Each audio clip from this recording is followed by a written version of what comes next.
we've seen over the last 2.5, 3 years, the ending fundamentally of Russia's dominance of the European gas market. And the Russians overestimated European dependence on gas. And in fact, the Europeans overestimated their own dependence on Russian gas. So it's been a great degree of weaning Europe off the sort of the teat of the Russian cheap energy, which is sort of sustained, industry, whatever. I think for Transnistria, it shows Russia is quite happy to throw its client states under the bus for geopolitical influence. I mean, the target of cutting the gas off to Transnistria is not Transnistria, it's Moldova. We saw last year how close the elections were, the election of the new president, quote, the new pro-EU president. And this year's going to be parliamentary elections. So I think what Russia's trying to do in Moldova is influence those elections. It's to try and create a sense of crisis. It's to try and drive up energy prices and to weaken the case for European accession or European membership in Moldova or the European direction. Fortunately, I think because Europe's had 3 years now of Russian trying to influence Europe itself over gas, Europe was much more prepared. So there's much more. I saw the statement of the new High Representative Foreign Affairs of the European Union that there was solidarity with the Moldovan situation, that Europe would help Moldova in this moment of need.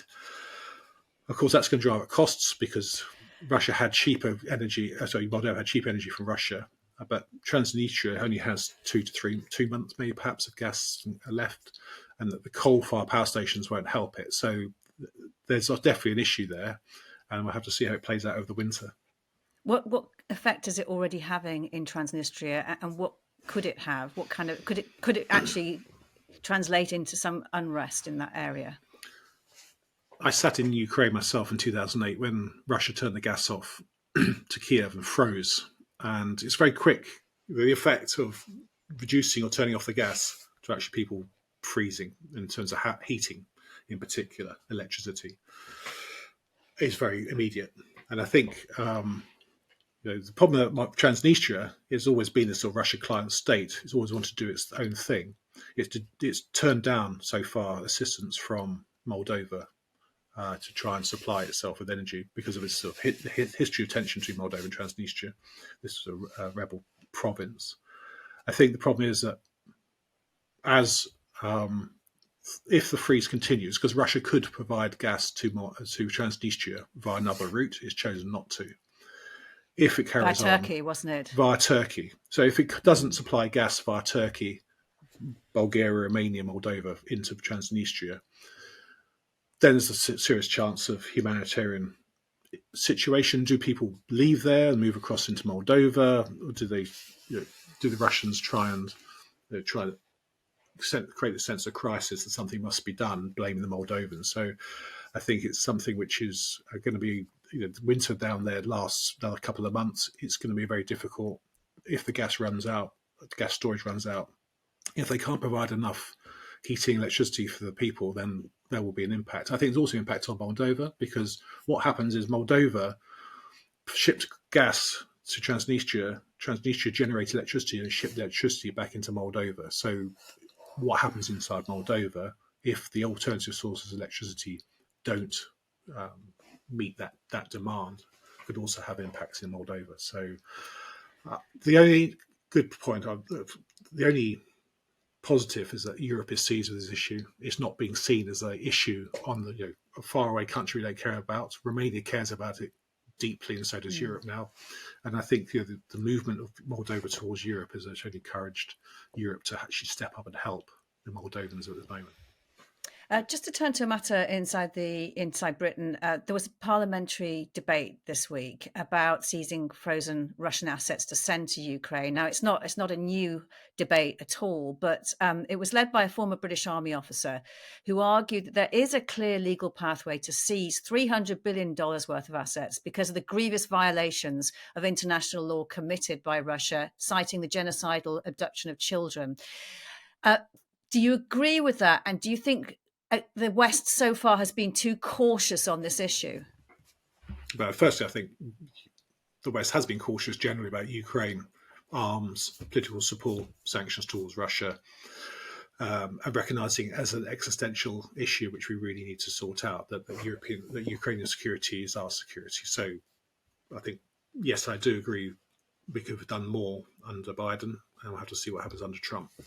I think on the issue of 300 billion, I mean, it's been discussed since it was frozen, and through the G7, European financial ministers, we've discussed it ourselves. The problem with taking 300 billion of Russian assets and giving it to Ukraine or using it for Ukraine's support is what's the effect on the international financial markets. And I think to date, financial ministers have balked on doing that because it creates a precedent. We take 300 billion off the Russians, give it to Ukraine, and then next crisis comes along, you take another 500 billion or 250 billion. It means that there's no trust in the system whatsoever.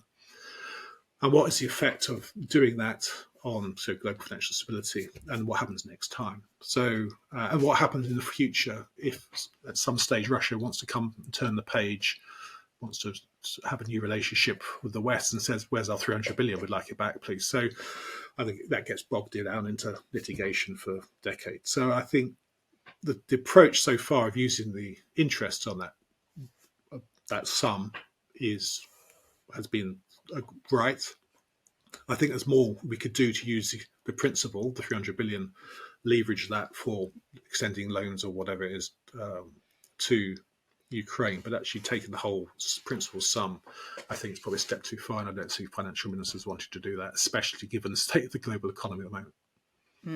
You mentioned a phrase, we'll have to see what the Trump administration is going to do. And everyone is guessing what Donald Trump's approach will be towards Ukraine and the war when he takes office. He's been making headline-grabbing statements in recent time. Well, he always has, hasn't he? But he says he understands now Moscow's feelings about having somebody on their doorstep, that a meeting is being arranged between himself and Vladimir Putin saying, we have to get the war over with. And he calls it, I quote, a bloody mess. What at this stage can we take from that kind of rhetoric? I saw David Lammy interviewed yesterday widely and he said, people say things at press conference, British Foreign Secretary, people say things on press conferences. So they campaign in one way and they govern in another way. And there's a great difference, as we saw in the last Trump administration, of what he said and what he did. And I also noticed what people like the new Secretary of State, Mark Rubio, has been saying, the new National Security Advisor, Admiral General Kellogg, about peace, quote unquote, for Ukraine, and actually their statements about NATO as well. So I feel that Trump obviously wants peace. I think he's not alone. I think a lot of European leaders would want peace. I think Ukrainians want peace. I think many Russians want peace as well. But it has to be peace with honour. It can't be just a deal struck over the top of Ukrainian heads after 3 years of war. And looking at what Putin's been saying in his press conference before December about his demands, which remain those which were in Istanbul in 2022, and which he restated in June last year. He's denied President Zelensky's legitimacy. He wants to neuter the Ukrainian army. He wants to do permanent neutrality. He wants veto of security guarantees. He wants to retain all territory plus more territory. He wants all sanctions lifted. He's not really signaling compromise. So on one hand, you have Trump wanting peace, the Americans saying we could come in and do a deal. On the other hand, you have the Russians. Putin's just not really signaling he wants to have a deal at all because he's convinced about the rightness of his cause. So although we might be able to see a peace for territory sort of deal, quote unquote, actually landing that, I think, is be extremely difficult. And whether we see a sort of a temporary ceasefire, perhaps, but there's a great difference between that and a lasting peace. And I think the myth of that peace is easy, it could be done at a stroke of a pen within 100 days is hard to see. I think hard to see myself. Yeah, that 100-day deadline, which Keith Kellogg, the choice by Trump for Special Envoy to Ukraine, mentioned and underscored, better than 24 hours, which Donald Trump had been promising earlier. I mean, why would they bother giving that number at all? And does that mean that they will be prepared to impose a deal regardless of what it actually means for Ukraine and how good or bad it is for Ukraine? Yes, I think that's again, Trump has actually been quite quiet about what he actually wants. Apart from I want peace, what Trump actually wants. So what you're seeing, I think everybody's waiting for actually concrete proposals from the Americans, which by law they can't do. The new administration can't do until after January the 20th. So we'll have to see what actually the shape of the quote deal will be. I think 100 days is the sort of normal mark used in American politics since JFK. Everybody likes to have the first 100 days. The new British government did exactly the same thing, what we've achieved the first 100 days. This provides a marker. But 3 months to try and sort a problem which has been on, well, you might say between Russia and Ukraine since the 17th century. And in the hot form since 2014, which has been intractable, especially after 3 years of sacrifice, hundreds of thousands of dead, and all the war crimes and the abductions and the rapes and the tortures of the Ukrainian people, to try and say that, we're just going to wave a magic pen, it's all going to get sorted out, I think is highly unlikely. But I think the fact the Ukrainians are still in Kursk and the Ukrainians are signaling themselves, they have a voice, they have agency themselves, this is their country. And doing a deal over the top of the Ukrainians with the Russians would be, I think, do a grave disservice to European security. I'd also do a huge disservice to America's reputation.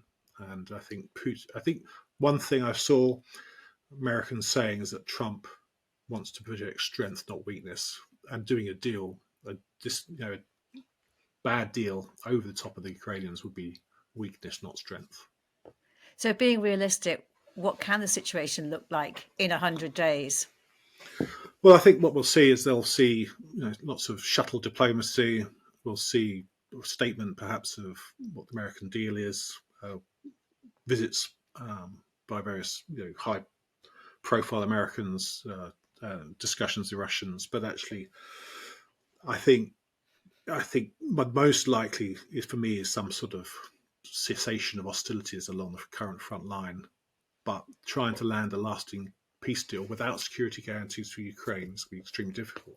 The people pointing out, Putin's quite happy, like he was after Minsk 1 and Minsk 2, it's just to pause, rebuild his army and carry on westwards in due course. So there has to be security guarantees, whether that's via the United States or whether that's via NATO. And is America willing to provide those security guarantees? And if not, the fighting will continue at some stage in the future. You've been watching Frontline for Times Radio with me, Kate Chabot. If you'd like to be the first to get exclusive content, you can sign up for membership with the link below. You can also listen to Times Radio for the latest news or read it on thetimes.com. My thanks to our producer today, Louis Sykes, and to you for watching. Bye for now.